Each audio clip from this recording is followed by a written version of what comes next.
Fortuner, boss. Matic o manual. Depende sa preference mo yan. Wala akong ma-advise kung manual o matic. It depends sa'yo. Mas mahal sa market sa brand yung matic. Always yan. Manual, lagi yan less 50 to 100 to 150k sa brand nyo. So it depends sa'yo. Kung sanay ka sa old school, go mo yan. Kaso after 2 years, tingin ko sa'yo, makahaning ka nakakadrive ng manual. Kasi sakit sa paa, lalo pag traffic. Also, kung may pambili ka ng Fortuner, ang hirap na balikan ng oras. Na sana pala matic na lang binili mo. Naka-manual din ako dati. Ngayon, naka-matic na kami. Ayaw na gamitin yung manual. Kakapagod. Nakapamewang pa ako. Saka naka-D4 pag nagda-drive pag matic. Kaya pag-isipan mo maigi, 1,000,000 din yan.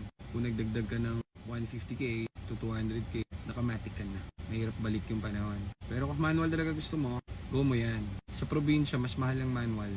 Second hand. Kasi pag akyatan ng bundok, hatakan. Pero kung di ka bubundok, mag-matic ka na lang.